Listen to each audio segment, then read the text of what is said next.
provincial town in northern China. In the streets, life is teeming.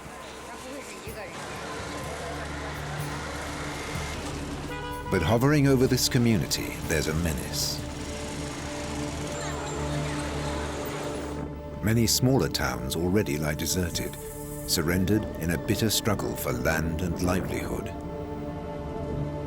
Because Asia's deserts are on the move.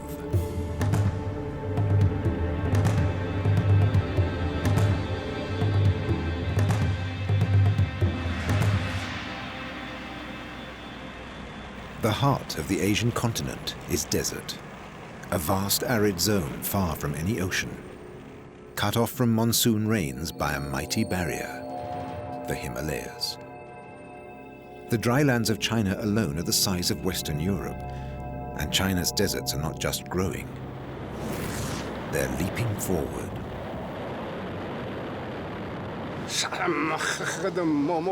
The sandstorms darken the sky.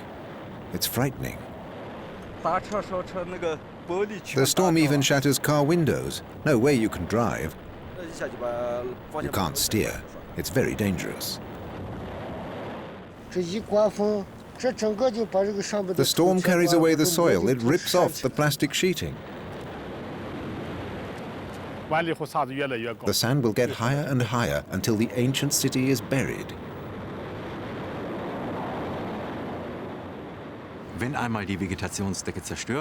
Once the plant cover is destroyed and the wind can attack the naked surface, vast landscapes begin to move, tens of thousands of square kilometers. A flowing, creeping, flying landscape. How can it be stopped? One hope is trees. To defend their civilization against spreading deserts, millions of Chinese are planting trees. Lots of young, strong people are doing this work. We make sure that thieves won't steal our timber. We've always depended on trees. The front line is not always so clear. Often the desert sneaks up invisibly. The ancient forests die.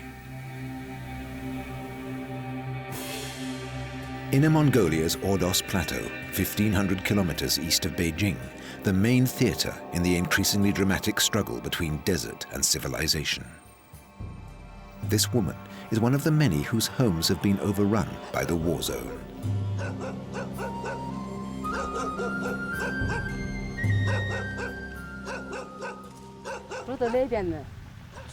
I live over there, and I come here 7 or 8 times a day to fetch water. Until recently, she had her own well next to her house. Now the only source of water is a neighbor's well, deeper than hers. The water table here has been sinking. More than 10 meters in the last 20 years.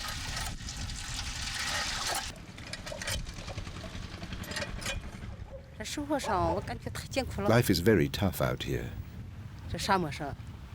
It's really too harsh, living on the edge of the desert.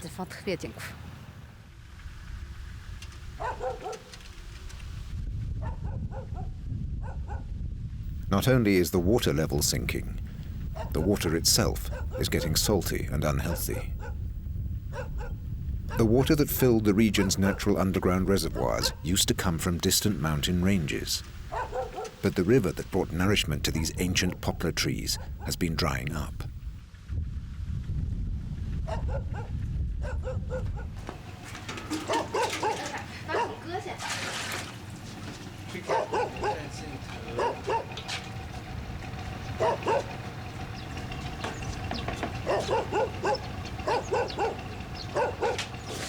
Compared to the lifestyle in the East Coast boom towns, this is a life of abject poverty.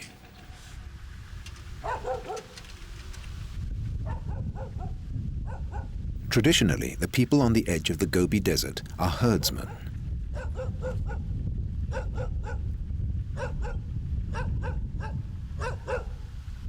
Even today, the only source of income for many rural people is the wool of Kashmir goats. The herds depend on sufficient pasture and water.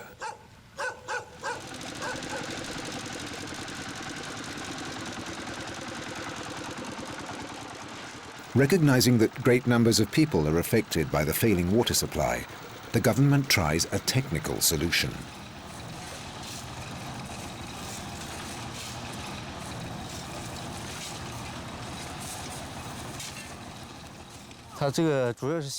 We're building a canal, the He Canal.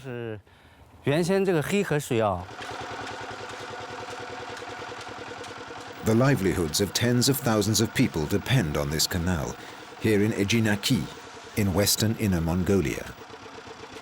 It's a huge project, and the stakes are high. But there are doubts, even among the builders.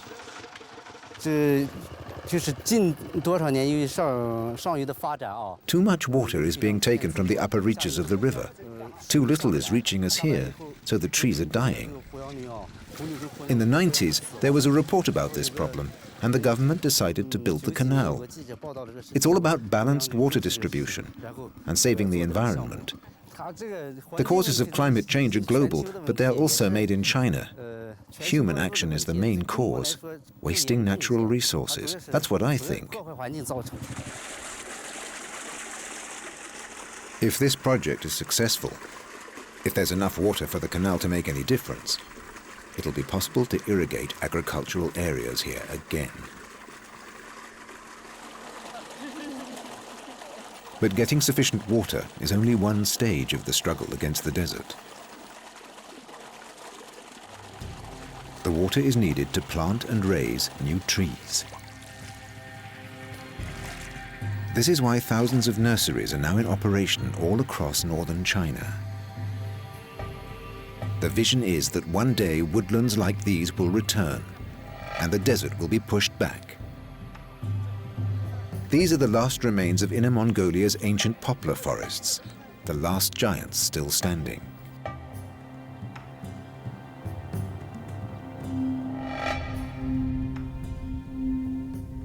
When their deep roots can no longer reach the groundwater, the desert quickly gains the upper hand.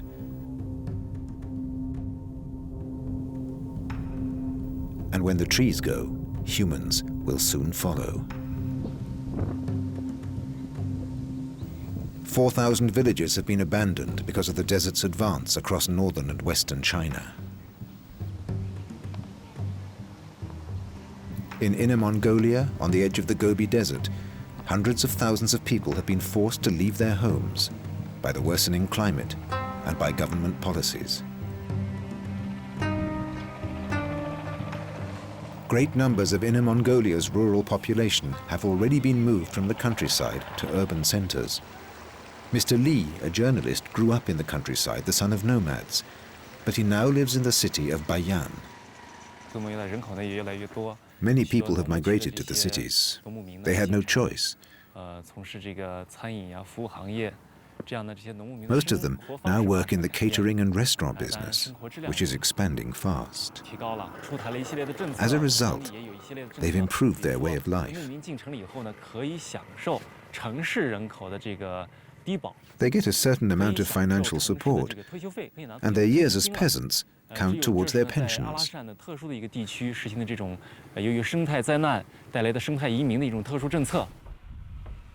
Li has seen Bayan grow dramatically. Over there is the historic center of Bayan. It's about 200 years old. 20 years ago, about 20 to 30,000 people lived there. It used to be beautiful, very green, with trees, little rivers and water reservoirs. The new part of the city has been steadily growing since the 1980s. The population has gone up threefold to 70,000.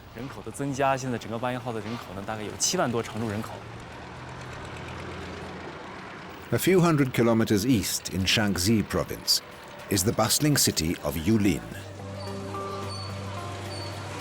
Like Bayan, Yulin is right on the edge of the Gobi Desert.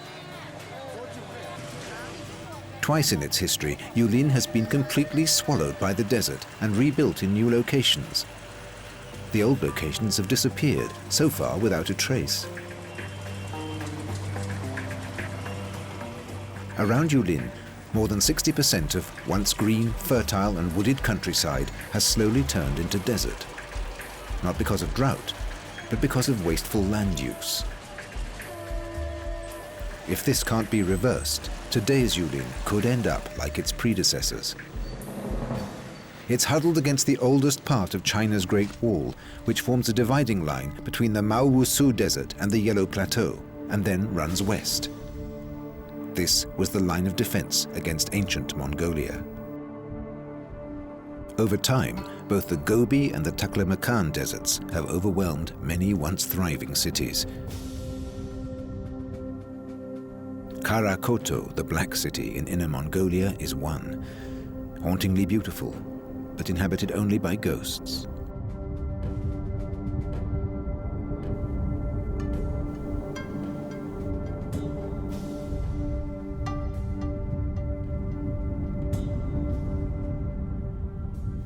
Huge dunes are creeping up the 10-meter ramparts, overrunning them in places, reminiscent of the massive attack by the conquering Ming armies that slaughtered the citadel's Mongol defenders in 1372.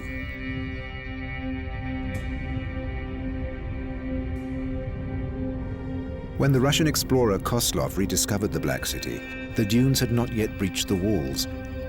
In the tower, Koslov found a great treasure and reburied part of it in the desert nearby.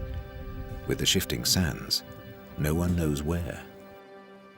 This man, the guide to the site, has seen the Black City's environment change, and he's worried for the future of this national monument. I think the reason why the Black City is being buried is the human impact on the land. For 800 years, shifting sands were not a problem, but now they are. The population pressure on the land is simply too much. It's the same with the Black River near the Black City. It always had water. Only in recent years, as water has been used excessively for irrigation and industry, the river has run dry. When the Ming armies took this stronghold, they used the desert as their ally. They diverted the Black River, the city's sole water supply. Then they simply waited, letting thirst fight their battle. When resistance broke down, all the inhabitants were slaughtered. Until this day, 1 million scattered pottery shards tell of these cruel events.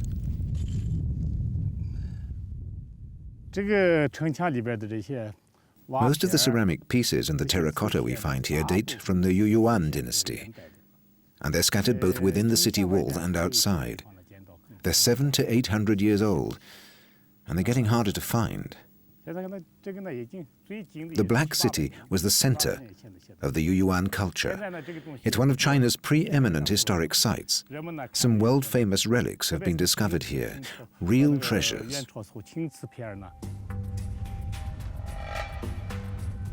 Not far from here are the highest sand dunes in the world. If nothing is done, Karakoto may soon completely disappear under the dunes of the Gobi.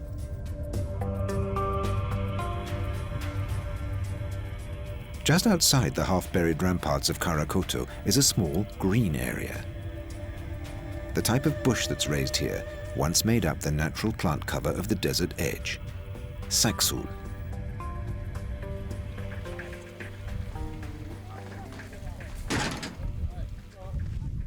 Day after day, the local inhabitants plant saksul bushes on the windward side of the Black City.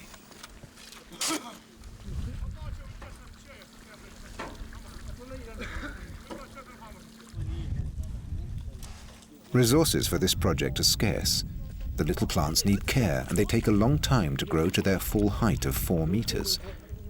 It's a race against time, and time is not on their side.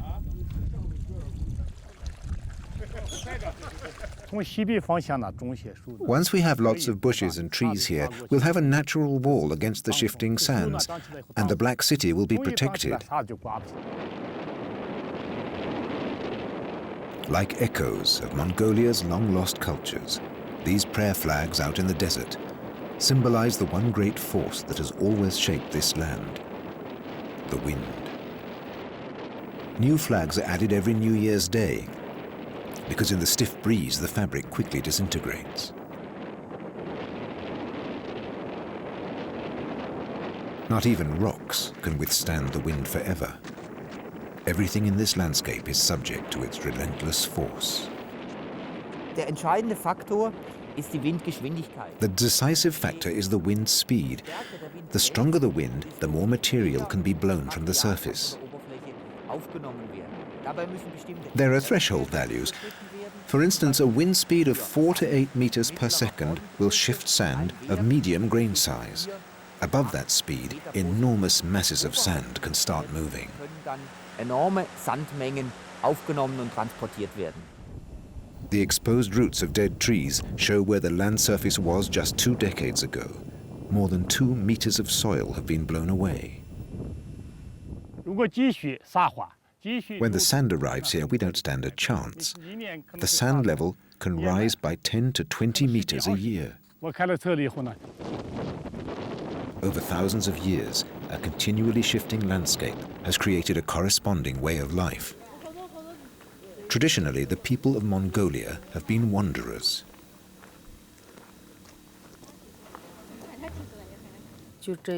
We're nomads in the desert.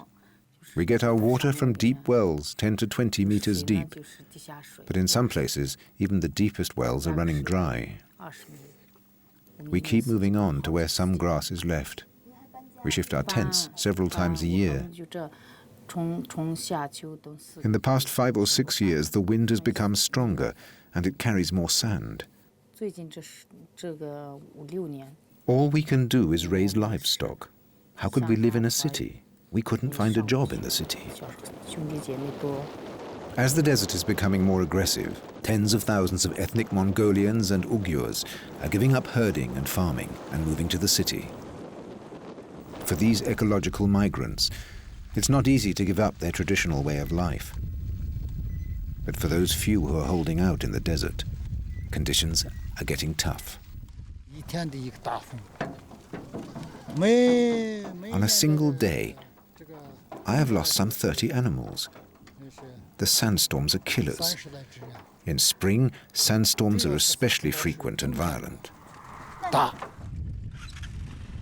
Sheep, Kashmir goats and Bactrian camels have always greatly outnumbered people in Inner Mongolia. 10 years ago, there were 250,000 camels here. Now only 50,000 are left, and even that may be too much. The causes for the destruction of the plant cover are on the one hand overgrazing and on the other wind erosion. Feeding and trampling the earth can increase the natural rate of wind erosion up to 40 times.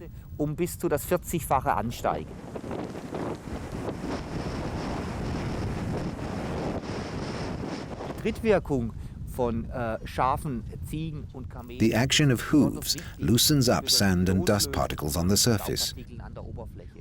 We've been able to simulate this effect in a wind tunnel, and we found that when a herd passes over a surface, 20 times more dust and sand will be picked up by the wind.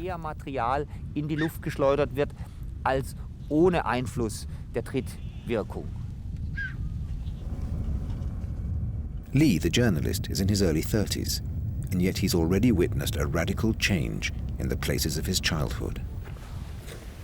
When I was a boy, the grass would be that high. There were lots of tiny wild animals. Meanwhile, the grassland has vanished, and the animals too have become rare.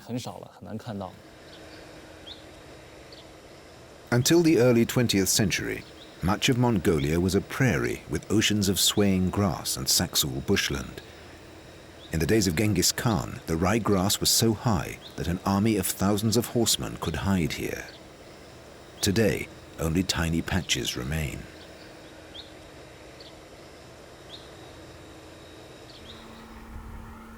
In a nomadic society, livestock means wealth. This leads to a situation where the limited pastures are overexploited. The result is that the plant cover is irreparably damaged, and the surface soil is exposed to wind erosion.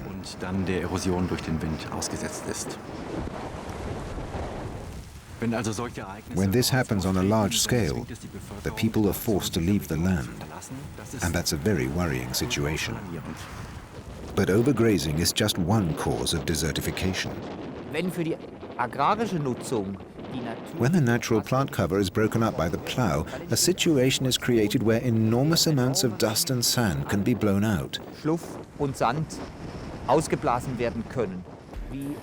This is what happened in the 1930s in the American Midwest, where vast landscapes were severely damaged, creating the notorious Dust Bowl. In his novel, The Grapes of Wrath, American author John Steinbeck dramatically described the mass migration of bankrupt farmers. It was an environmental, economic, and social disaster, triggered by bad land use in a windy climate. There are striking parallels between the American Dust Bowl and what happened in Inner Mongolia after it was annexed by Mao in 1947. Mao thought Mongolia's vast green plains could feed China's exploding population.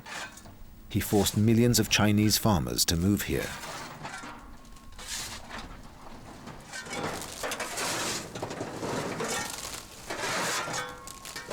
But it didn't work.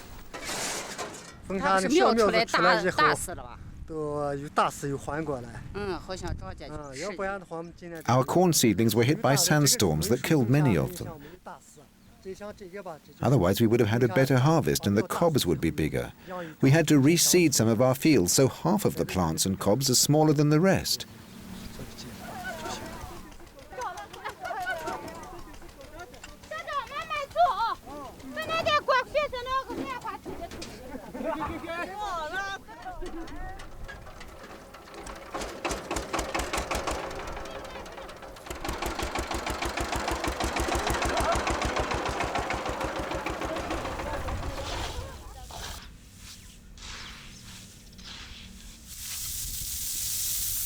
Even on a day the locals would describe as windless and calm, the breeze is enough for an ancient way of separating the grain from the chaff. The grain in this case is sunflower seeds, a traditional Chinese crop, but not ideally suited to the windy, sandy environment of Mongolia.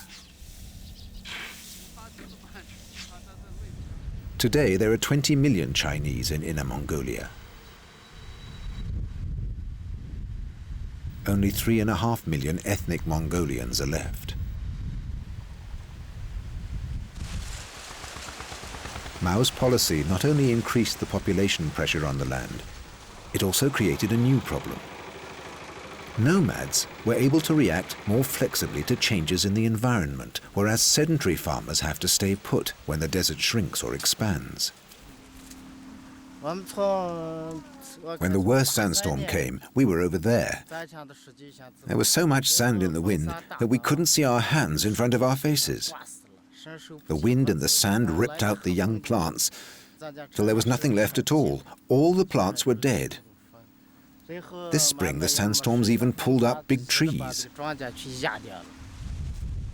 All across northern China, enormous efforts have been made to plant rows of trees called shelter belts to protect the crops against sandstorms and the soil against wind erosion. Inner Mongolia seems to be lagging behind, and for farmers like this one, the required investment is simply beyond reach. The open area here is very large. You'd need a lot more trees than we already have. Our community is poor, and unfortunately, we don't get any state subsidies. Countless truckloads of fine soil are blown away every year. But the phenomenon itself isn't new, and it even has a positive side. 1,000 kilometers to the east, massive deposits of wind-blown dust have created one of China's most fertile landscapes. But the long march of the Gobi Desert doesn't end here. Die Entwicklungsgeschwindigkeit von solcher Gullies like this are washed out by rainfall. It can happen very slowly or very fast. Auch sehr schnelle Entwicklungsraten sind festgestellt worden. Even several meters in the course of a single heavy rainstorm. Starkniederschlag. These patterns of sand and dust were created by a rainstorm. Landscapes are constantly being changed by such mass flows. The Huanghe, or Yellow River, in Ningxia, northern China. Its tributaries wash out deep canyons and wide valleys from the layers of wind-blown dust accumulated over millions of years in the Yellow Plateau. The fields here are so productive that farmers have always tolerated the regular floods in the region.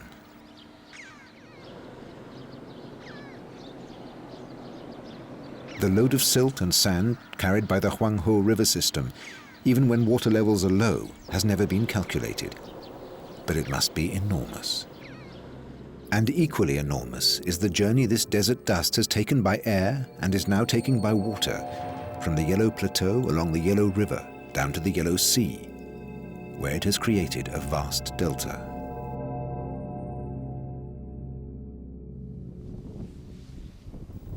Back in the Gobi Desert, the Silk Road.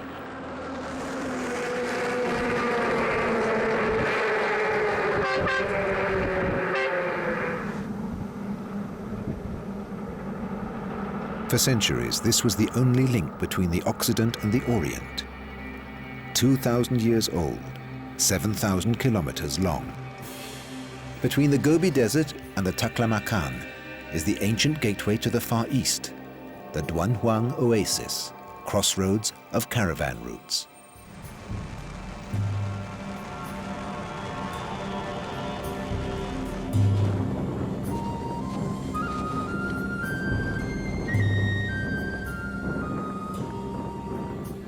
"2,300 years ago, the first caravan of several hundred camels must have passed the military outposts near Dunhuang.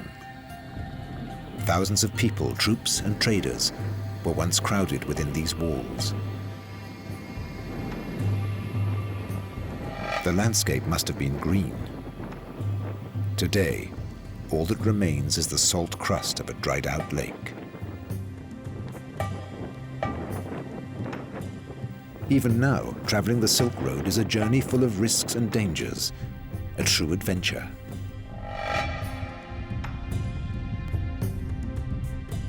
The only human presence, 200 kilometers from the nearest town, is this group of yurts, a major Silk Road truck stop.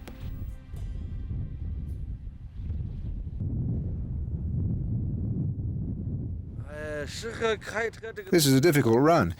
You have to be extremely careful not to lose the road and get stuck in the deep sand. Until 2 years ago, it was just a sand track. It got damaged in every sandstorm, and there were lots of accidents. It was quite easy to lose your bearings. It used to take us 3 to 4 days to cross this part of the Gobi. Now it's hardly a day.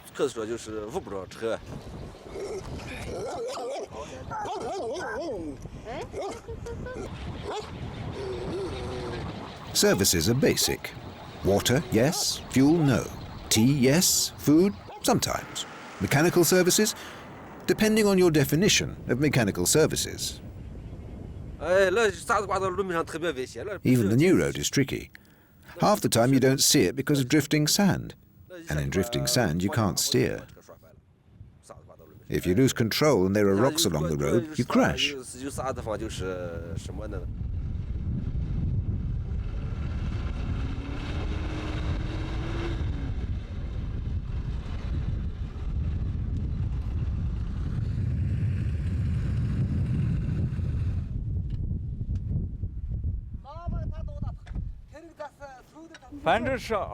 Our repair shop is the only one for 200 to 300 kilometers around. When there's a breakdown in the desert, we go and fetch the vehicle and repair it here. A mechanic's job out here is more like being in the Coast Guard or the Mountain Rescue Service. Oh, we get a lot of sandstorms in this area. One every 8 to 10 days. The family used to raise camels and goats. They were nomads, until they decided that the automobile business was more profitable. One day, there'll also be a repair shed to keep the sand from flying into transmission boxes and differentials.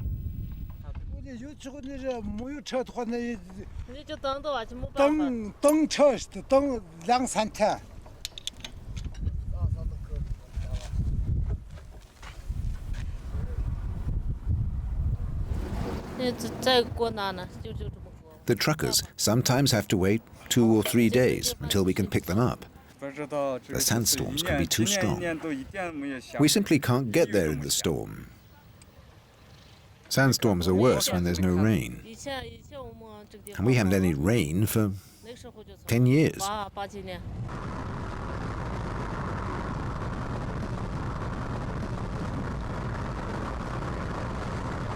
The Gobi may have little rain, but the Himalayas have lots of snow and ice. From space, it's easy to see where the water that does exist in the desert comes from. Meltwater flows a long way.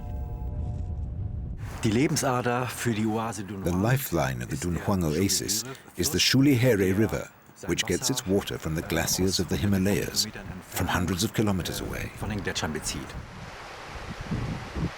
But this blessing may not last. If the glaciers keep melting at the present rapid rate, we can anticipate that Dunhuang's water supply will gradually dry up. Many smaller settlements in the region have already been abandoned because they were cut off from this water supply.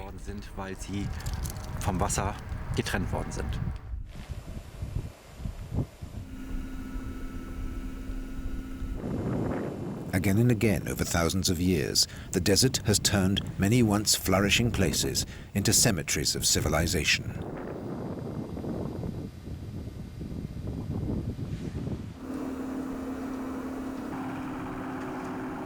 This is the graveyard of Dunhuang. Since the dead don't need water and dry land is free, the necropolis sprawls out into the desert. It's much bigger than the city of the living, where people are crowded around the water.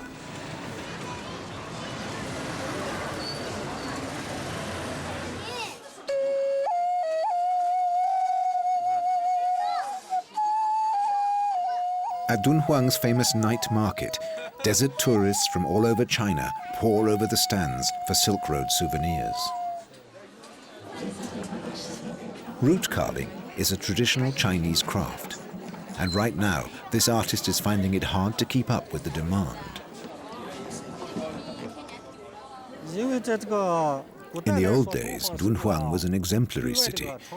The present government wants to bring back the old glory and has decided to renovate the old streets.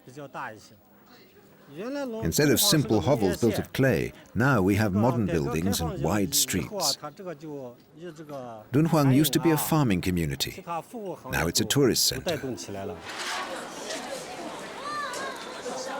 This ancient crossroads linked India and Tibet to Mongolia and Russia, and the Pacific coast to the Mediterranean Sea. 3 of the world's major religions spread along the Silk Road. For the greater part of 2 millennia, Dunhuang has been a truly multicultural city. Heavily laden caravans bore enormous riches of silk, spices and gold, as well as ideas, across the entire Eurasian continent. This was the last stop before the hardest part of the passage, the Taklamakan.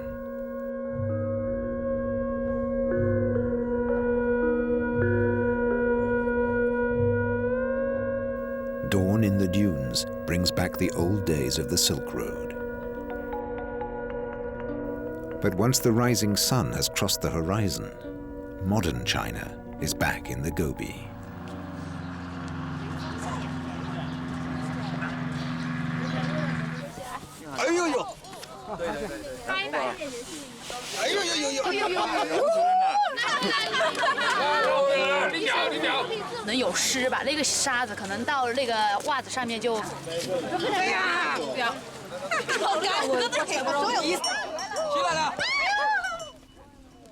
For most of these tourists from China's newly rich East Coast and from South Korea, the desert is a mere fairground. Another item to tick off on the list of chic holiday destinations. Another story to tell back at the office.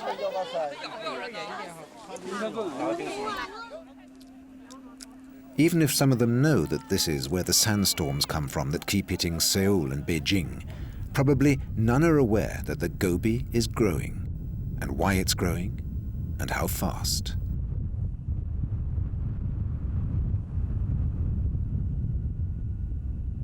What is obvious is the stunning growth of desert tourism, bringing more revenue to Dunhuang and to China's central government than the Silk Road ever did when it was booming.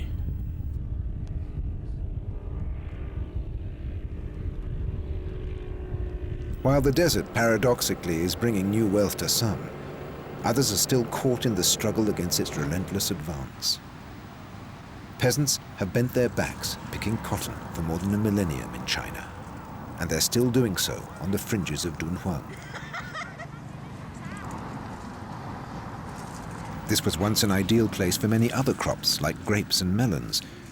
Dunhuang was famous for its orchards too, but in recent years the range has become limited. We used to grow melons in these fields, but because there was more and more sand, they would no longer grow. That's why we started with cotton, because the desert is closing in on Dunhuang. All the fields are surrounded by saxul bushes and rows of trees.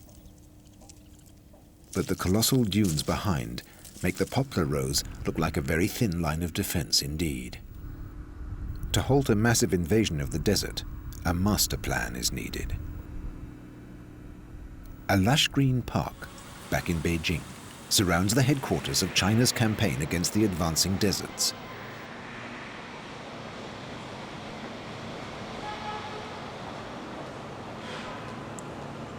This man is the campaign's mastermind.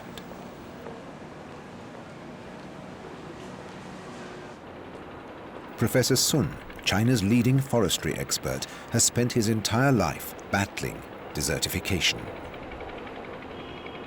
From the roof of the building housing the Beijing Forest University, he can overlook the greenest part of the sprawling capital.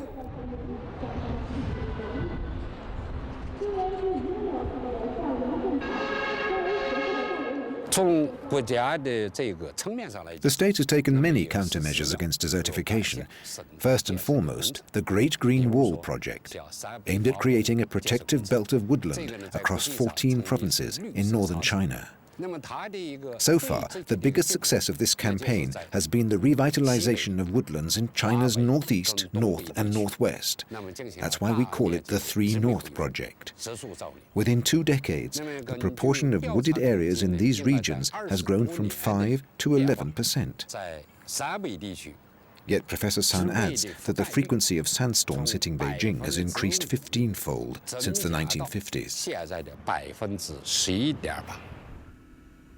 Although billions of trees have already been planted, the effect of these single rows is local at best. Planting rows of trees or hedges is an effective way of lowering wind speeds below the critical threshold of erosion and of limiting the damage.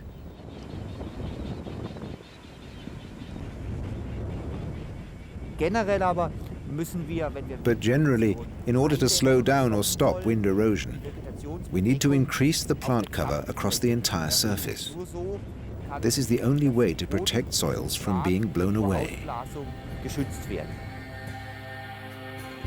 1,000 kilometers west of Beijing, a few hours' drive southwest of the desert city of Yulin, local farmers have been working to achieve exactly that.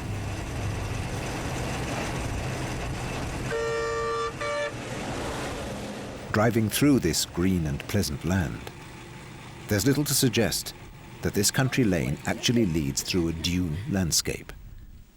Only a closer look reveals the typical dune shapes and the sandy soil. Incredibly, 20 years ago, all this was barren sand without a blade of grass.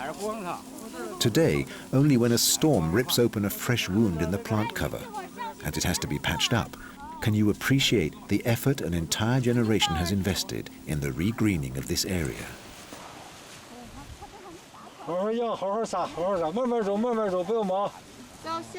On a windless day, a special desert grass is sown across the open patch. Years of research and experience have resulted in a list of ideal pioneer plants and in special planting techniques. Today in China, there's probably more expert knowledge about combating deserts than anywhere else in the world. The regreening is done in several stages, and all the stages must be completed on the same windless day.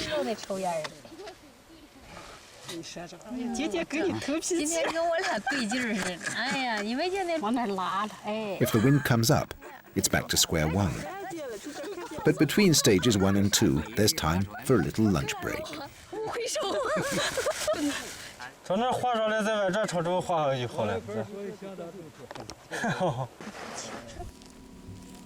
The foreman of the farm is old enough to remember the history of this landscape. He knew it before it was a desert. He saw how it became a desert. And he's been instrumental in pushing the desert back again. Originally, many years ago, this was natural grassland and woodland. But overgrazing, logging and ploughing destroyed the plant cover, and it became a desert. The sands buried wheat fields and many houses. When the sand comes, people have to go.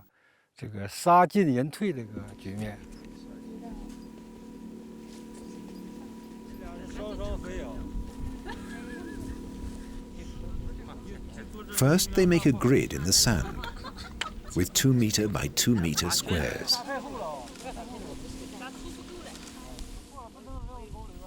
Then, they stabilize the surface with straw so the sand doesn't blow away. The straw also keeps the ground moist and eventually fertilizes it.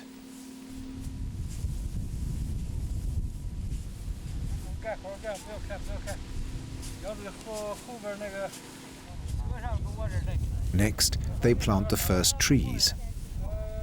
They're usually willows, acacias, Chinese spruce, and a type of cypress. These are specialists that will take root in the sand.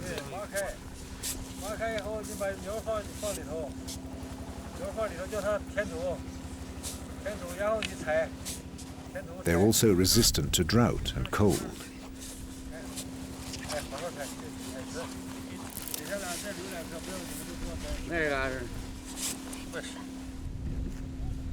And what's especially important is that rabbits and goats don't like eating them.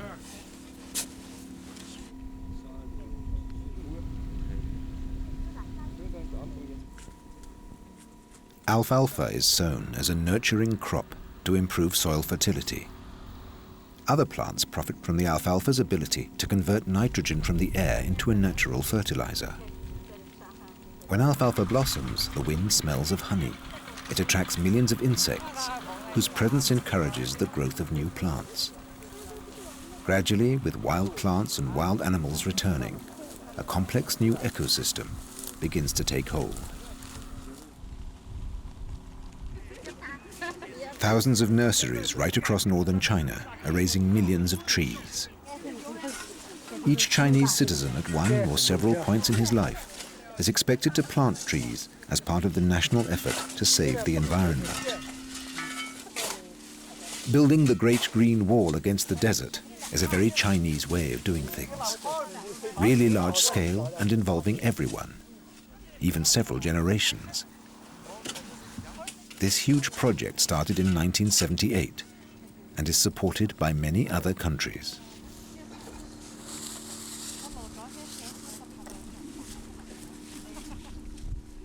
The Chinese regard this as the greatest project in the history of mankind, and they could be right. Millions of hectares have already been replanted. It's a necessity, considering the extreme climatic conditions.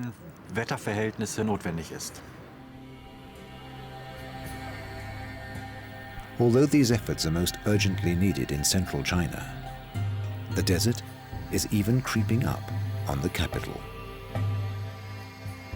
Only an hour's drive from the city, a small village has helped secure Beijing's water supply by reforesting an entire mountain range. What's so interesting about this is the fact that in China, unlike in Europe, the profession of forester doesn't exist. They carry out an enormous amount of reforestation without the professional staff you would expect. Many of the villagers proudly bear the title of New Forest Farmer and work part-time for the Great Green Wall project. They get expert instructions from the village's town hall. Since they brought back the forest, their wells are again filled with good drinking water, and so are Beijing's reservoirs. The key to this success is explained by the local government's forestry expert.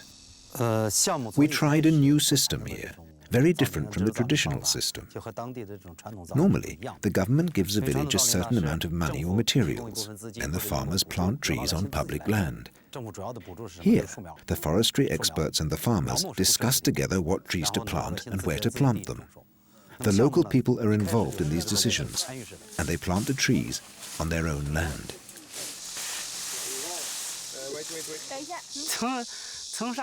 Since I came to live here, I've planted all kinds of trees, including chestnut and walnut.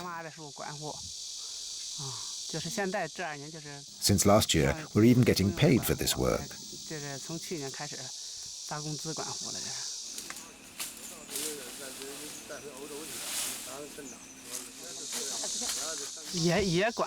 A few years ago, we had a team of forest guards. I was one of them.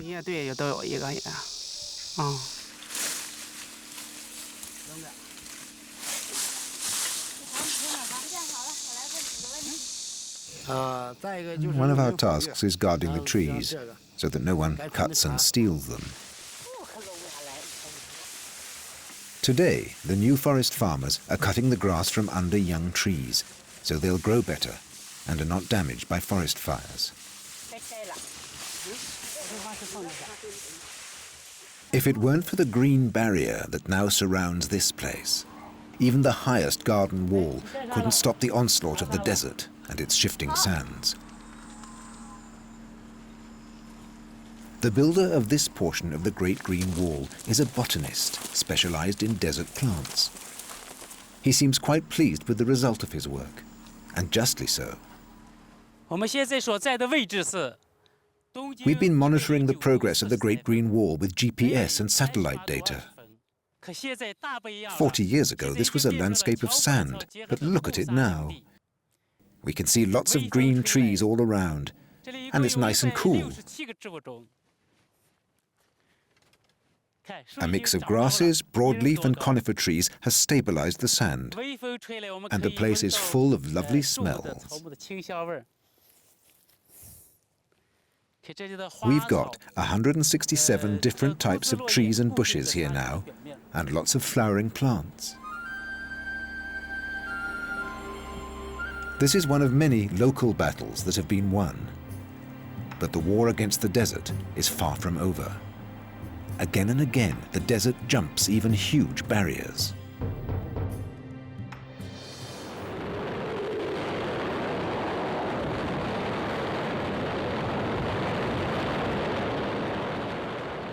Although past human errors are being corrected, and man-made wasteland is being reclaimed at enormous cost, climate change remains the big unknown. There's a steady, dramatic rise in the frequency of extreme storms. The creation of deserts and the way they spread depends on the behavior of the climate on the one hand, and on the other, on the behavior of man. Currently, the impact of humans is leading to desertification.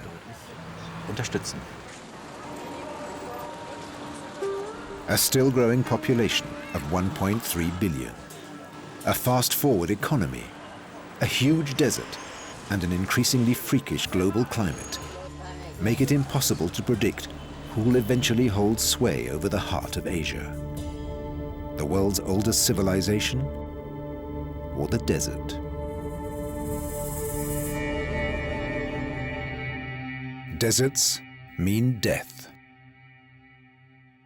Infertile land that can grow no food. Deserts have many faces, and they've always been a threat to mankind. But never have they grown so fast. destroying fertile stretches of land every day. Now Europe is hit too. And as so often, the cause is man.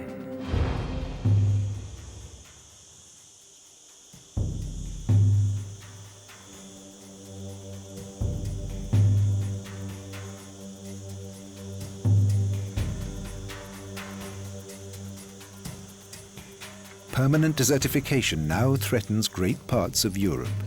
The deserts are advancing steadily from the south, for the most part unnoticed. Deserts are zones where nothing or only certain kinds of vegetation will grow. These areas endanger people, plants, and animals, and they're growing in size by the day.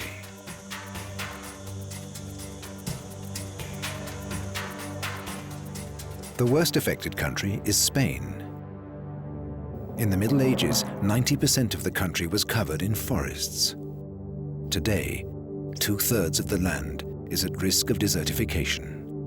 And in the coming years, great parts of the Iberian Peninsula could turn permanently and irreversibly into desert.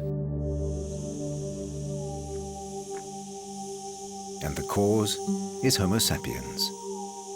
Nature is pitiless when man neglects the environment. Leading scientists know why the deserts are spreading.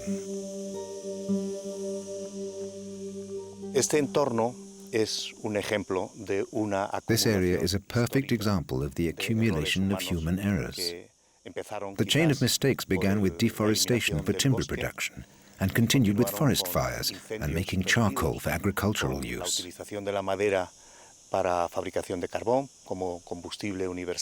This combination of harmful activities has led to the landscape we see here today.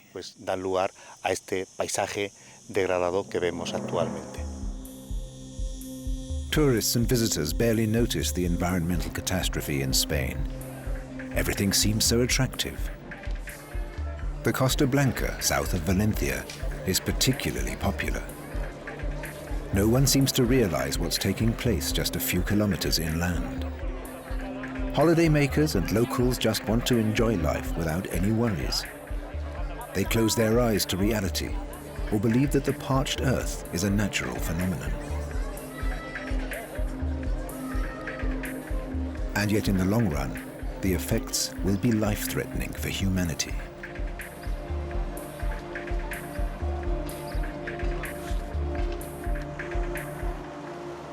One of the main reasons for the destruction of Spain is here, right in the middle of the Valencia region. The holiday town of Benidorm, mass tourism at its most extreme. This vacation machine has been running at full speed for decades. With a room occupancy rate averaging 80%, it's the busiest of all Spain's tourist resorts. 5.5 million people visit the town every year. That's up to 350,000 a night. Benidorm has been growing since the 1960s, mainly upwards. Today, this former fishing village has the highest density of high-rise buildings in the world, outside Manhattan. According to experts, the town consumes 22 million cubic hectometers of water a year. That's 22 trillion liters, a number with 12 zeros. Not even half that amount comes from its own surroundings. The rest comes from the hinterland. And average water use is 850 liters per person per day. In Germany, France, or Britain, it's about 150 liters. The long-term effects of this excessive water consumption will be disastrous.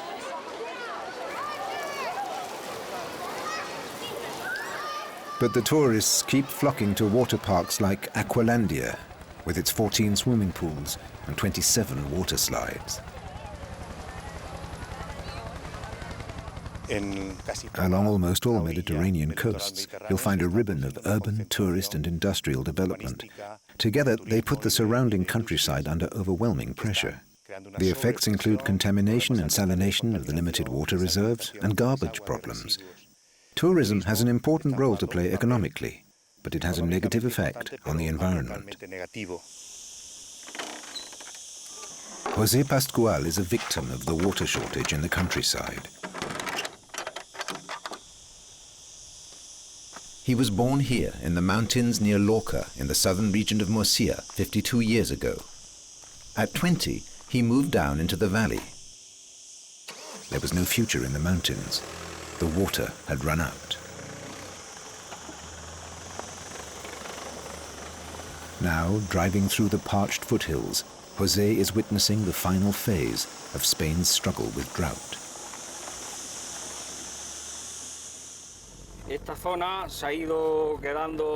This region has lost more and more of its population, its people and its trees. We moved away because there was less and less rain. 40 or 50 years ago, it rained a lot more. Now it hardly rains at all. The trees are gone. Everything has dried out. Hardly anyone lives here anymore. Further down in the valleys, the rich people have dug wells. Up here, we've lost the water and the almond trees.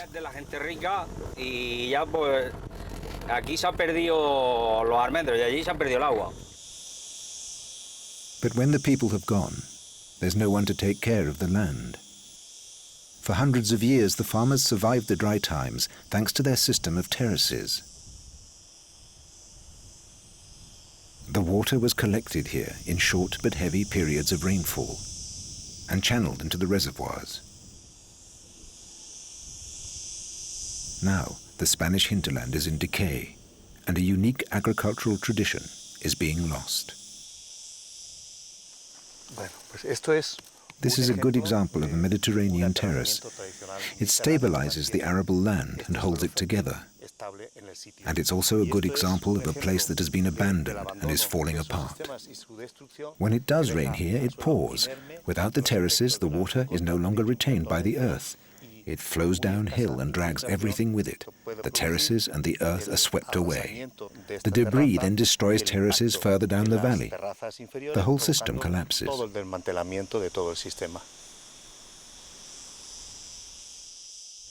For centuries, Spain had an integrated irrigation system of canals and sluice gates. They built the system to distribute water evenly and fairly to all the fields. But today the canals are dry. The ancient aqueducts are empty. This is a result of overconsumption of water on the coast. And for farmers like José Pascual, it's a disaster. You can see very clearly where the water level reached 30 years ago, 20 years ago, and 10 years ago. 10 years ago it was still at this level. Then it sank further and further until a year and a half ago it ran out completely. Since then, it's been dry. 100 kilometers away, near the town of Mula, everything still seems fine. Migrant workers pick ripe peaches for export to the rest of Europe.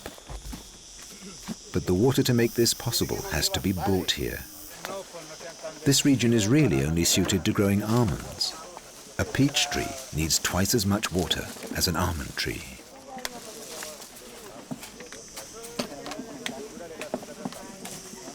But in the search for popularity, Franco had ecologically absurd canals dug right across Spain. He turned deserts into orchards, with water transported from the wetter regions. Now, water is in short supply everywhere, and Franco's canals have almost run dry. If they flow at all, they're reduced to a trickle. Water has to be rationed.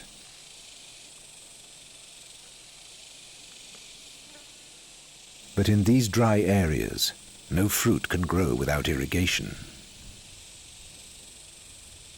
As a result, the plantations are becoming more and more desiccated.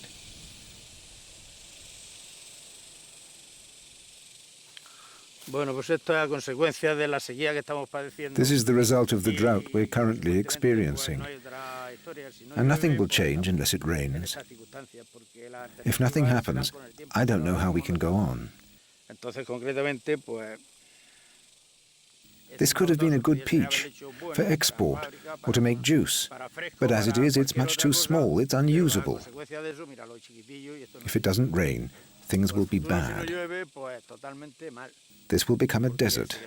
That's the way it seems to be going. This place needs water.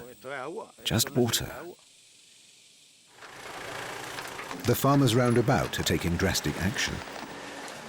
They're cutting down half their fruit trees, hoping to save the other half. It's an act of desperation. These trees are 20 years old. His father planted them. The trees are in their prime. The farmer remembers how they used to bear plenty of good, healthy fruit. They could have lived and borne peaches for another 20 years.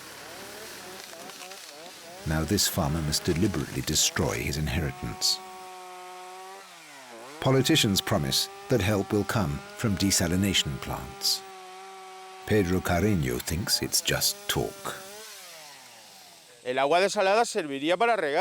Desalinated water would be good for irrigation, but I can't afford it. We don't have the money for the things they're suggesting. And they're certainly going to build the desalination plants whether we farmers want them or not. Because there's a lot of new tourist development, and the water from the desalination plants will go to them. Even the little bit of water that still comes to us through the canals, that'll be diverted for drinking water for the new developments and whatever else they build there. Basically, it's a fraud. They're offering us something we can't afford. The water will be bought by the people who are making a profit on the new housing. Pero sí que la están comprando la gente de las urbanizaciones, que son los que tienen muchos intereses aquí. All that's left to the farmers is a big pile of firewood and an uncertain future.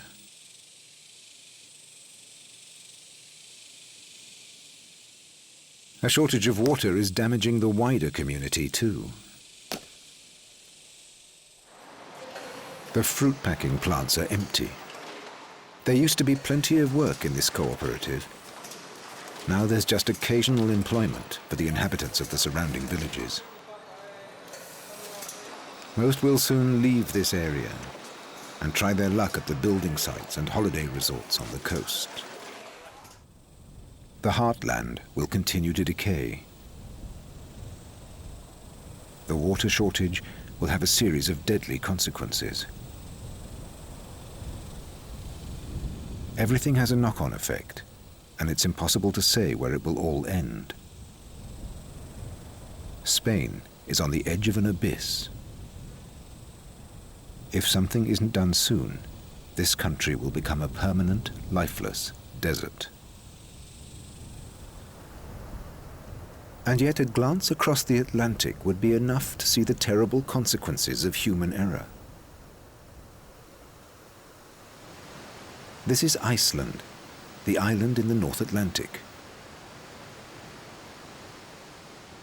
The land of volcanoes and geysers.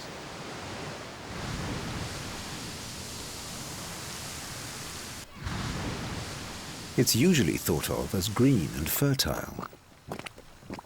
Tourists are fascinated by the wild waters, the lakes, and the rugged landscape, but also the lush vegetation. Yet this is only half the truth. Iceland is the oldest ecological disaster in Europe. 1,200 years ago, a quarter of Iceland was covered in forests. Now the figure stands at 1%.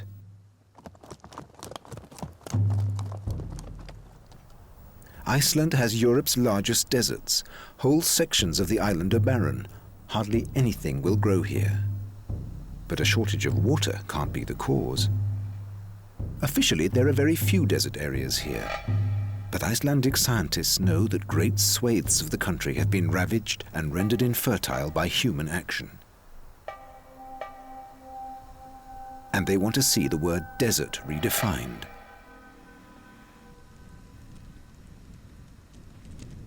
For deserts don't only occur in dry and hot climates.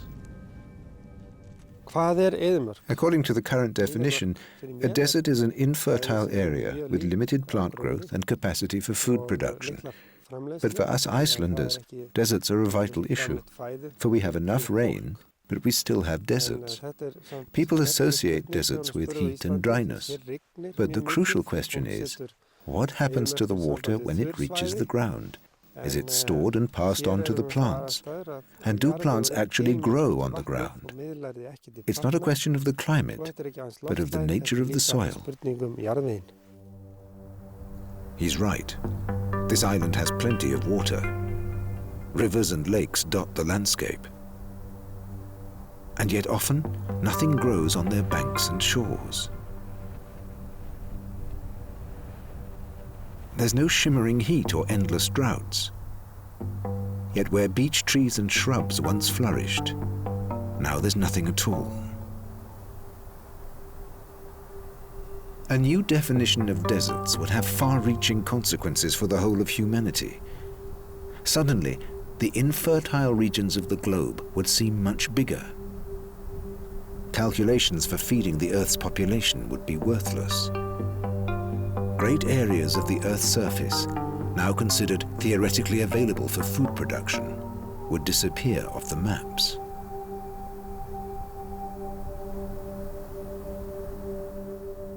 But why are there no plants in spite of the abundant rain? Why will nothing grow at all in most of Iceland?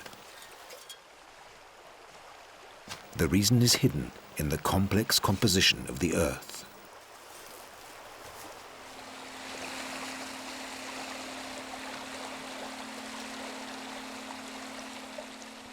The Earth's surface consists of several layers.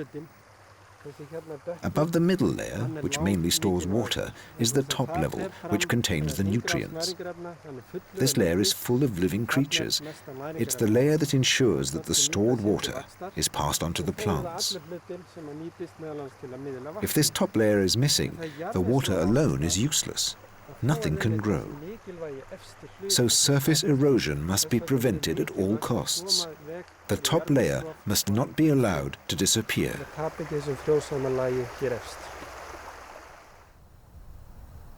Surface erosion is Iceland's main problem. Whole areas are split by chasms of erosion. Rainwater strips the surface soil off the hillsides. The heavy rainfall cuts deep scars into the once thick and unbroken covering of vegetation. Bit by bit, the humus layer is torn away. The fertile earth is borne down the hillsides and carried away by the water.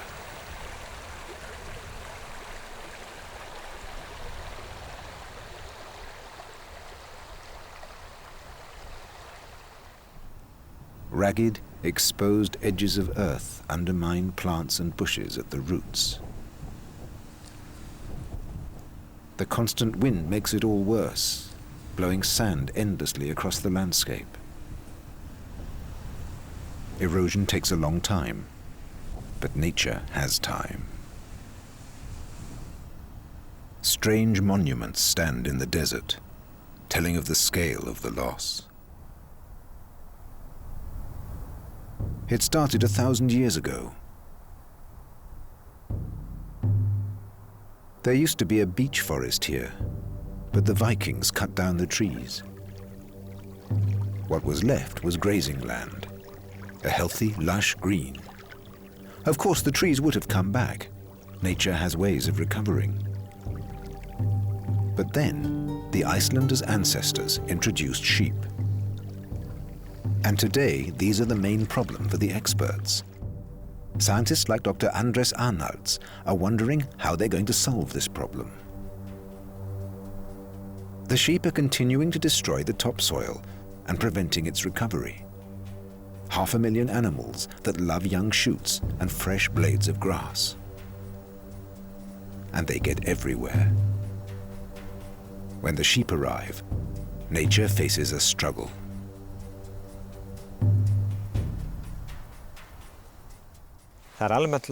When a piece of land is in good condition, it has an even growth of vegetation. Grazing can't harm it. In fact, it can even do some good. But it has to be managed. And as soon as the land is damaged, for instance by overgrazing, the grazing itself becomes a critical problem. It damages the land and encourages erosion. And most importantly, it stops the land recovering. If new shoots and saplings are always eaten, sooner or later, nothing will grow at all. Fences are used to keep the sheep off some of the damaged land. You can see the difference right away. In places the sheep can't reach, the recovering soil grows green. But the fences are also unpopular. Iceland's farmers have always had the right to graze their sheep on any state-owned land. So, what can be done? The destruction of the land happens in stages. First, the stable covering of green is torn up by grazing sheep or horses. There are a total of 600,000 grazing animals in Iceland. Then the wind and the water can get a grip on the rough edges. The fertile layer is slowly worn away. This is erosion. If new shoots emerge, the sheep destroy them right away. Dead earth is all that remains.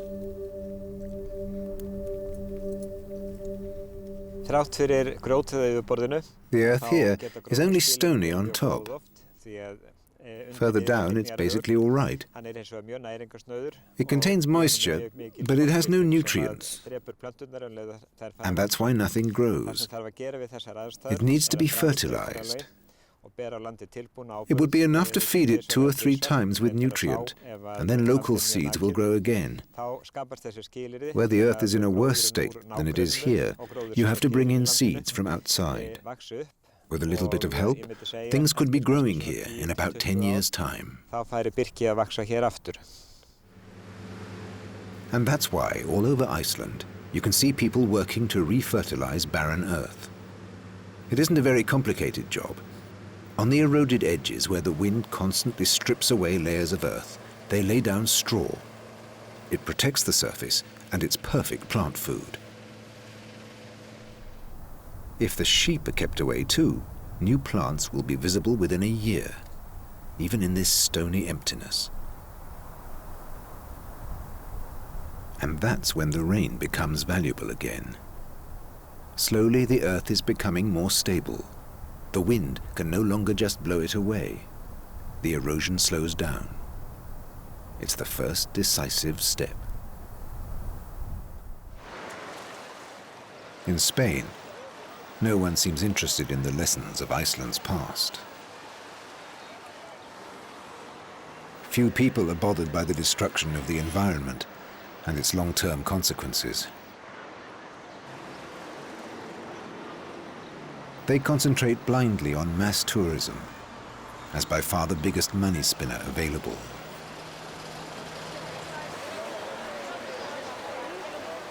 Spain is, after France, the biggest holiday destination in the world, with more than 53 million tourists every year.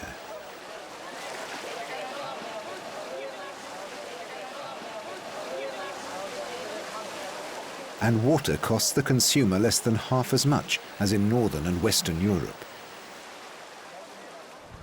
While wasteful water parks and tourist complexes continue to mushroom on the coast, in the interior, the deserts continue advancing.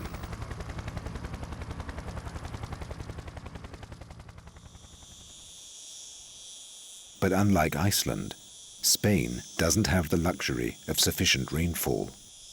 In the past few years, rainfall in southern Europe has dropped by 20%. In Spain, the figure is 35%. Spain has been suffering the worst droughts in 60 years. Climate change caused by humans is making the situation worse. But the shortage of water here is a much more direct result of human activity. The experts blame the rash of coastal developments as one of the main causes of the problem. The owners of these apartments and villas are mainly from other European countries. The builders are profiteering Spaniards. The new apartments consume fertile land and great quantities of drinking water. And the preferred place to build them is in forests and nature reserves. So the property developers go all out to secure land in these areas. In the past few years, many protected areas have been built on. The legal processes involved seem to have been very shifty. And though local prosecutors know exactly what's been going on, it's very difficult for them to act. Los ayuntamientos son los que deciden en un momento determinado. The local authorities and the mayors decide where you can build and where you can't. They just turn non-building land into building land. So if someone really wants to build in a particular area, there are ways and means of persuading the responsible officials to alter the zoning. And then they can go ahead and build their golf course, or whatever it is they want to build. Corruption is widespread in Spain, but it's rarely exposed and punished. Environmentalist Pedro Garella is one of the few people who makes it his business to raise awareness among the general public. In Spain, there have been many cases of corruption, where we know that protected pieces of land have been declared building land and massively developed. The public prosecutors are dealing with a number of cases right here in Murcia. They can prove that money was laundered here, that politicians and officials were bribed to turn nature reserves into building land. In the past year, 800,000 new houses and apartments were built in Spain, more than in France, Britain and Germany put together. The building companies are chalking up huge profits. But there's a complete lack of overall planning. If you have money, you can build, and corruption makes it possible everywhere. And the houses and golf courses are built mainly for Northern Europeans. Spain is especially popular as a retirement country. Thanks to cheap flights, there are more and more people who work in their home countries 3 or 4 days a week and spend the rest of their time in Spain. They're spurring an economic boom.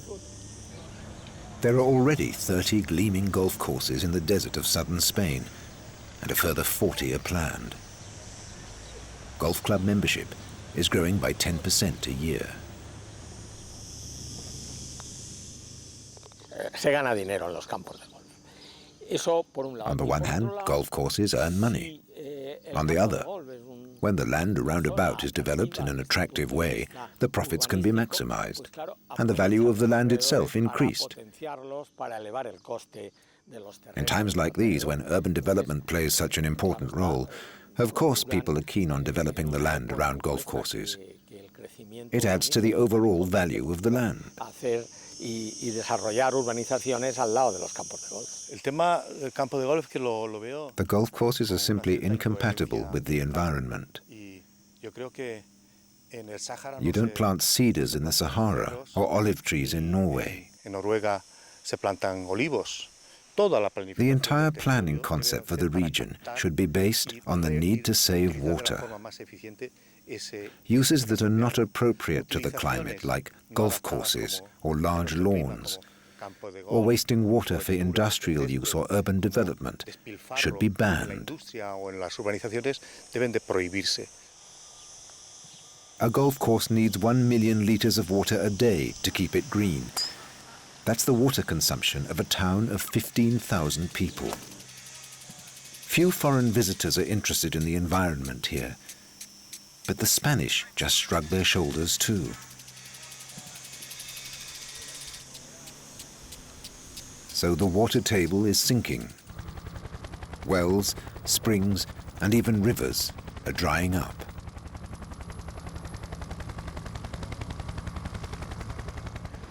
Towns like Lorca have already given up hope that the water will return.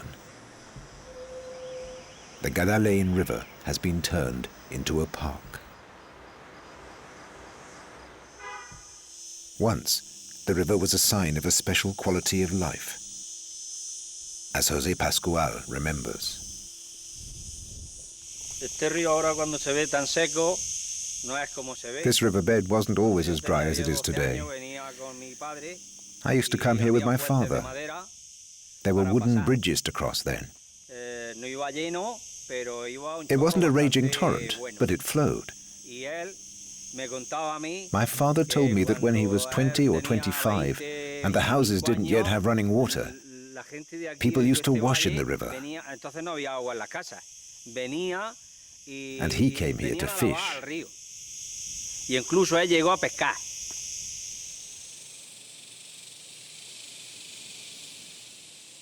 And Spain has to contend with another problem: the forest fires that destroy huge areas of woodland every year. 60% of them are started deliberately, and in 2006 alone, there were more than 26,000 of them. Over the last decade, 2 million hectares of forest and bushland have been burned. Often, property developers and speculators are obviously behind the arson. It takes years for a fire-damaged hillside to recover. After 2 fires, there's no chance at all. Because in southern Spain, unlike Iceland, the soil is centimeters rather than meters thick. Dig, and you soon hit rock.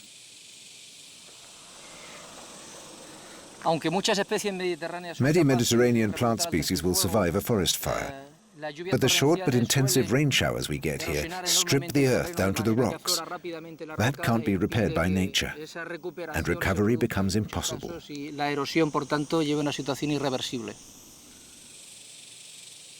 Dead earth, parched rivers. Spain is fast becoming a desert in which little life can survive.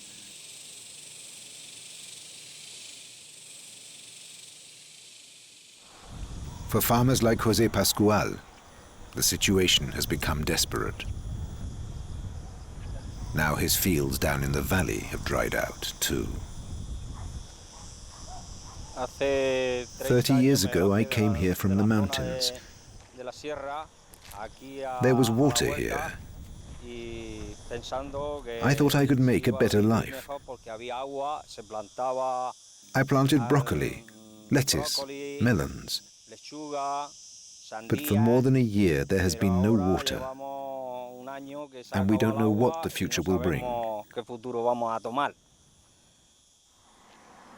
José's situation is typical of many farmers in the region. Even the big reservoirs around Lorca are nearly empty. If something decisive isn't done soon, all will be lost, for humans and for nature. Spain's deep south has seen an opposite development, but one no less dramatic. 30 years ago in Almeria, they discovered they could grow fruit in greenhouses. Now, 350 square kilometers of desert have been covered with plastic sheeting. Thanks to abundant groundwater, 32,000 greenhouses can now grow 2.8 million tons of vegetables and fruit for export every year. That's why Europeans can eat tomatoes, cucumbers, and courgettes all year round.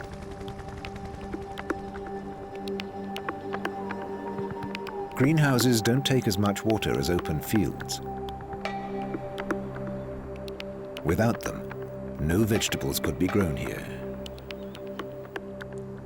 Only desert plants would survive. The natural rainfall is nowhere near enough for thirsty fruits and vegetables. A kilo of tomatoes needs about 40 liters of water, which has to be raised from deep wells. The water table has been sinking for years. In some places, it's already below sea level, and salt water is starting to seep in. At some point, the underground reservoirs will become unusable or just plain empty. Everyone knows it. They don't know when, but it will be soon. Just a few years. When the water's finished, there'll be nothing. Nothing works here without water. Right now, we still have water. I have no idea what tomorrow will bring. These ugly plains have brought prosperity to a traditionally poor region. For the first time, the local farmers have been able to live off their land. People don't like talking about saving water here, so the politicians avoid the subject altogether. It'll take nature to put an end to overconsumption of water here, rather than man. Apart from the climatic conditions, the processes of desertification are caused by humans. Humans also have the ability to reverse the process. The scientific and technological knowledge is there. But the problem is that neither the authorities nor society as a whole are aware of or acknowledge the seriousness of the crisis. And unless they do acknowledge it, urgent and effective measures to halt this process will not be taken.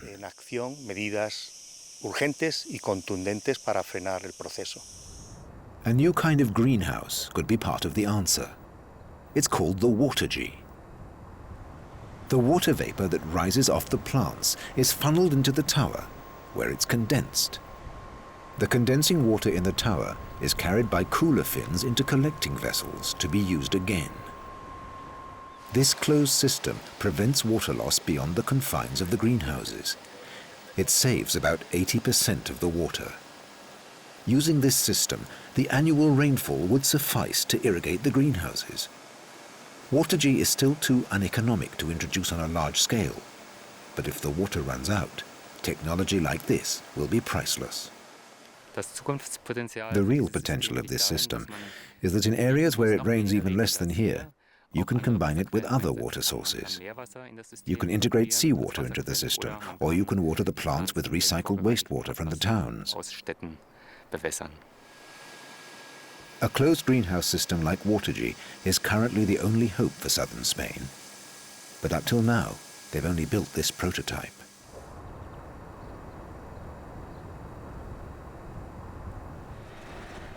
Icelanders are actively fighting desertification. Everywhere you go, you come across the men of the National Soil Conservation Service. These barren strips of volcanic land are one of their greatest challenges. Here they till a combination of regular beech rye seeds and fertilizer into the sand. Day after day, tractors drag the cedar across the black volcanic landscape. Progress is slow but visible. After 6 years, this once dead land is covered in a thin film of grass. It's slowly turning back into a functional ecosystem. Winning back a single hectare of land costs almost €500,000.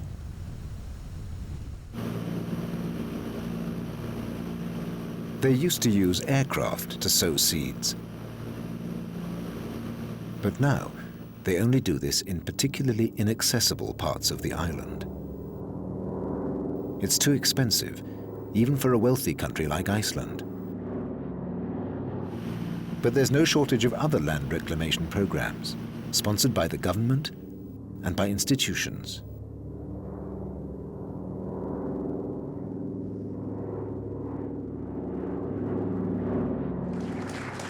So the National Soil Conservation Service awards a prize every year to farmers who take an active part in land reclamation. One of the winners, Christian Gislason, argued for years with the government's experts. He couldn't see why he should stop his sheep grazing wherever they wanted to.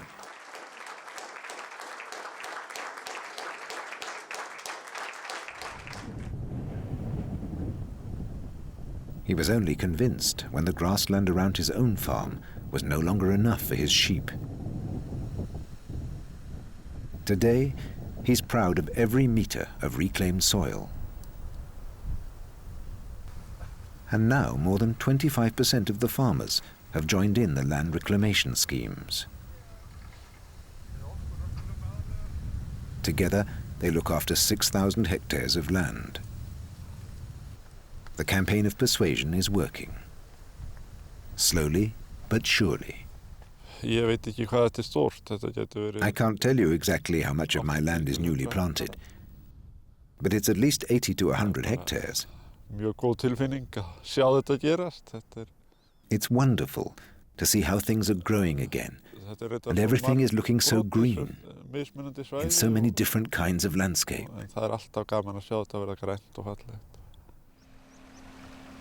Many Icelanders yearn for trees and bushes. The farm at Keldur, the oldest farm in Iceland, used to be in a beech wood. But over the last 1,000 years, the owners cut down all the trees. They used the forest to build houses and for firewood. On the meadows that remained, they grazed their sheep. They understood nothing of the erosion that must inevitably follow. Over time, the fertile land was lost here too. The ancient accounts and chronicles also talk of the volcanic ash that always returned to cover the few stubborn plants. And the storms came. There used to be neighbors here, but finally the farmers roundabout gave up and moved away.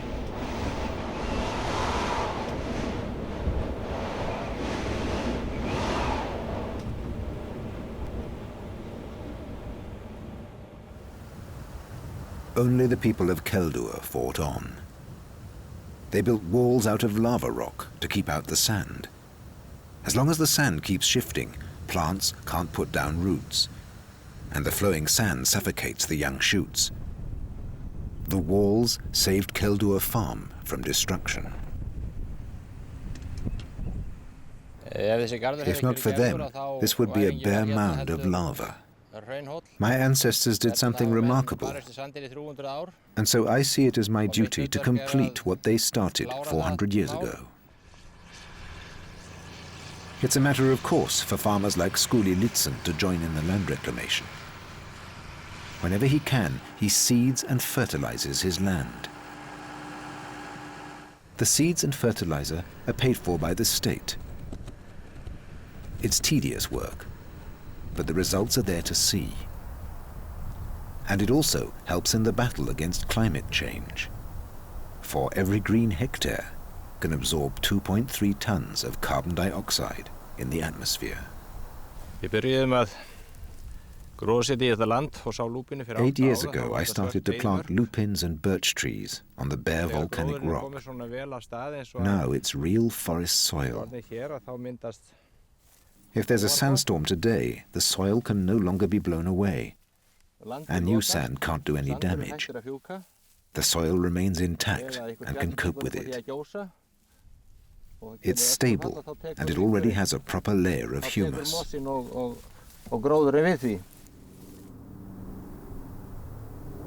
Iceland offers hope. No other country in the world is tackling the problem more thoroughly. 60 years ago, Gunnarsholt, the headquarters of the Soil Conservation Service, was bare land. Now it's a fertile oasis. Over the past century, all the planting measures have been coordinated. The service spends more than $6 million a year on land reclamation. Methods have hardly changed over the years. It's manual labor.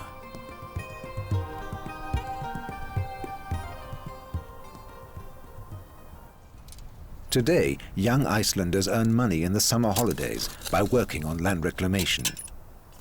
While they're working, they live in the headquarters of the Soil Reclamation Service. And in the process, they learn what hard work it can be to make damaged land fertile again. And they also learn not to treat nature carelessly.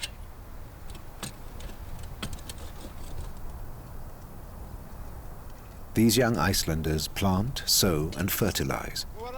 And they smooth down the broken, eroded edges so the wind has nowhere to take a hold.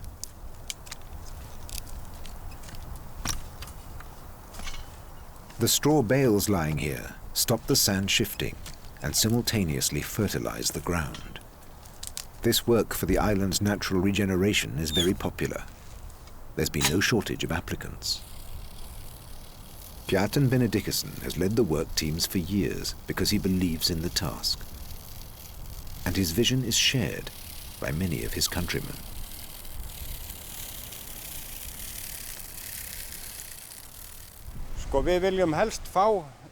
I would like to see the vegetation from the time of the first settlements come back again, here and everywhere else in Iceland. Everything should be green and fertile. It'll take a long time before we get there, but it can be done. The state has set aside large areas for experimentation by plant and soil experts, a unique, gigantic open-air laboratory. In long years of work, they test different combinations of soil, fertilizer and plants. They measure every square meter and record every plant. They want to know how different soils and fertilizers affect the growth of particular plants. Because the interaction of the three factors, nutrients, water, and the plant itself, is extremely complicated. For instance, water drainage varies depending on the preparation of the soil over time and according to what is being grown. This indicates that the quality of soil varies over time.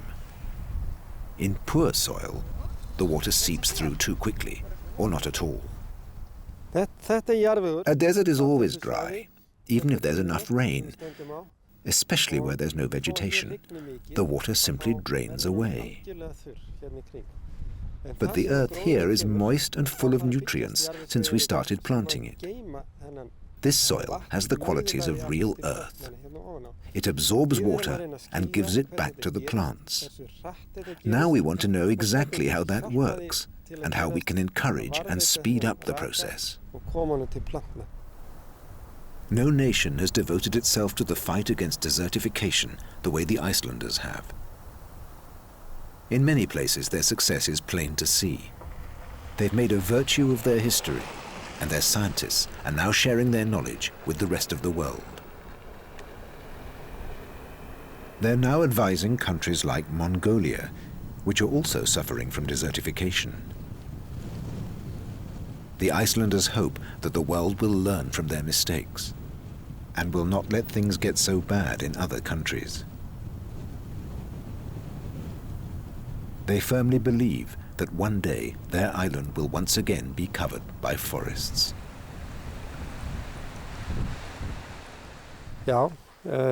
We're sure that we shall win this battle against the desert. The sheep are still a problem, but we will solve it. Perhaps it'll take a while yet, but the only really important thing is whether we win the battle against the desert. And I'm quite sure we will.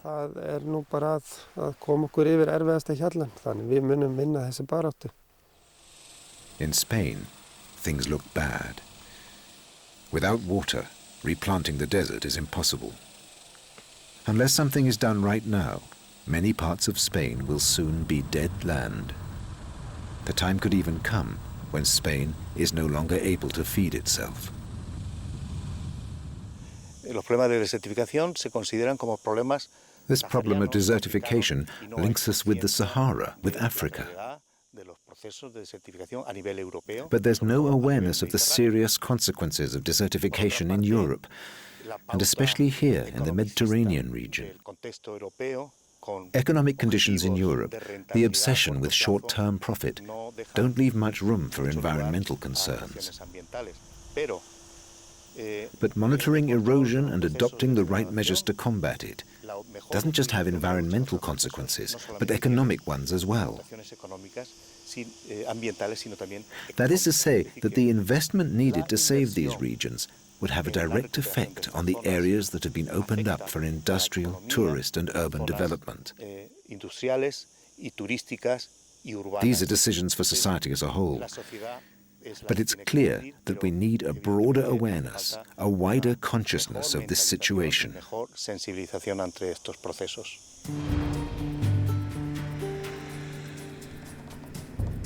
Mankind shapes the earth.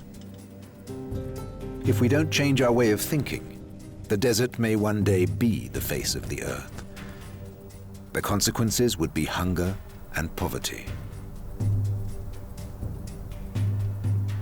In the last analysis, man decides for himself how he will live on this planet.